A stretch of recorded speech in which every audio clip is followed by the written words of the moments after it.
సభను చూస్తే అయితే సభ అంటే ఇలా ఉంటుందా అని మా కొత్త వాళ్ళందరం అనుకుంటున్నాం. అసలు సభ అనేది ఎలా నడుస్తుండే అక్కడి నుంచి చూస్తే ఈరోజు సభ స్పీకర్ గారు ఇచ్చిన సమయం ఇచ్చారు, ప్రతిపక్షానికి ఇచ్చే సమయం ఇచ్చారు, ప్రతి ఒక్కటి చేస్తున్నాం. అధికార పార్టీలో ఉండి కూడా ఆపోజిషన్కి సమయం ఇవ్వద్దనుకుంటే ఇవ్వలేం.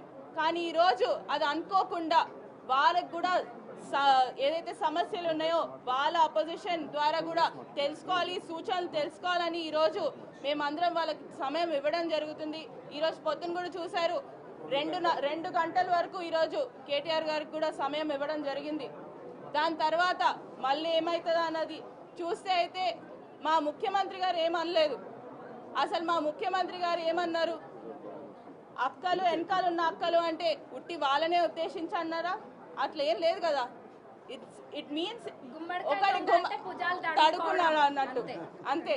ఇప్పుడు ఎలా ఉందంటే పరిస్థితి, మేమే మా గురించి అన్నారు, మేమే చేసినామని అంటున్నారు. కానీ మా ముఖ్యమంత్రి ఉద్దేశంలో అసలు అనలేదు. మహిళలను కించపరిచిన అవసరం కూడా మా ముఖ్యమంత్రి గారికి లేదు. ఎందుకంటే ఈరోజు మేము కాంగ్రెస్ పార్టీలో 6 మహిళలం ఉన్నాము.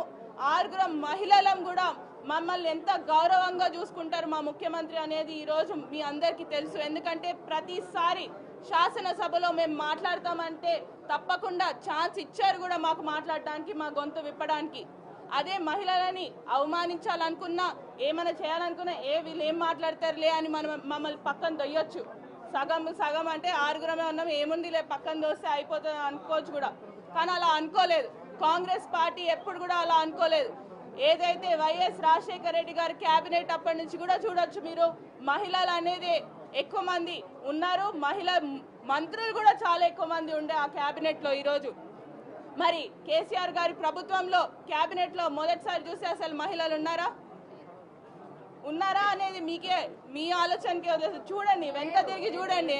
అసలు ఎట్లుందంటే ఏమైనా చెయ్యాలంటే ఈరోజు మహిళలను ముందు పెట్టుకొని చేస్తే ఆ ఏదైతే మా మహిళలు అందరు కూడా అనుకుంటారు, అయ్యి మహిళలకు ఇలా అయిపోయింది, మహిళలు అలా అయిపోయింది. మేము కూడా మహిళలమండి ఇక్కడ. మరి ఒకవేళ సెంటిమెంట్ వాడుకోవాలనుకుంటే చాలా వాడుకోవచ్చు మేము కూడా. కానీ ఈరోజు సభలో జరిగింది మాత్రం ఎవరిని అవమానించలేదు. మా ముఖ్యమంత్రి గారు కానివ్వండి, మా ఉప ముఖ్యమంత్రి గారు కానివ్వండి, ఎవరిని కూడా అవమానించగా మాట్లాడలేదు.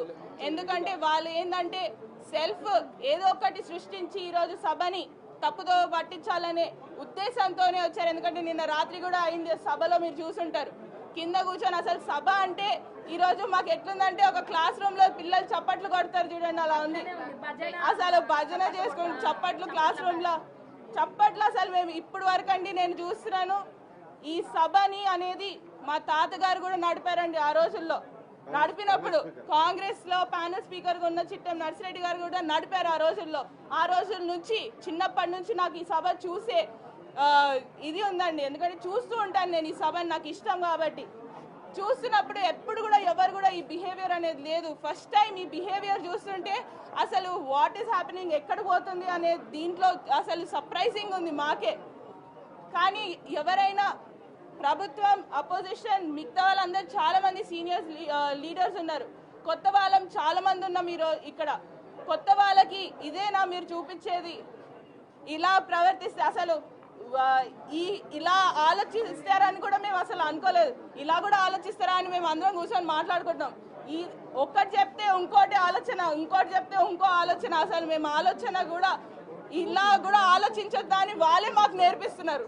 సర్ప్రైజింగ్ గా మేమేదో స్ట్రేట్గా వచ్చి మా పనులు మనం చేసుకొని ప్రజల కోసం పనిచేయడానికి, ప్రజల కోసం చేస్తున్నామని నేను ఒక్కటే చెప్తానండి. ఈరోజు నిన్న అయిన రుణమాఫీకి దాని కౌంటర్గా ఏదైతే ఈరోజు చేసిండ్రో అది అంటానండి. ఎందుకంటే అసలు నిన్న రుణమాఫీ చేయడం అనేది వాళ్ళు ఓర్చుకోలేకపోతున్నారు, జీర్ణించుకోలేకపోతున్నారు బీఆర్ఎస్ పార్టీ వాళ్ళు అనుకుంటున్నాను. ఎందుకంటే వాళ్ళు అప్పుడు చేయలేదు. ఈరోజు కాంగ్రెస్ ప్రభుత్వం అధికారంలోకి రాగానే చేసినాం.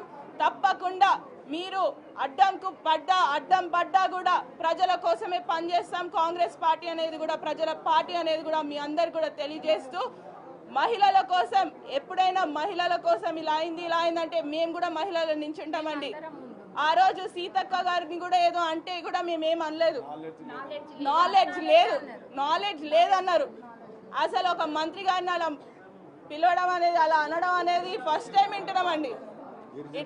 అది కూడా గిరిజన బిడ్డ మా సీతక్కకి మేము ఎప్పుడు కూడా అండగా ఉంటాం.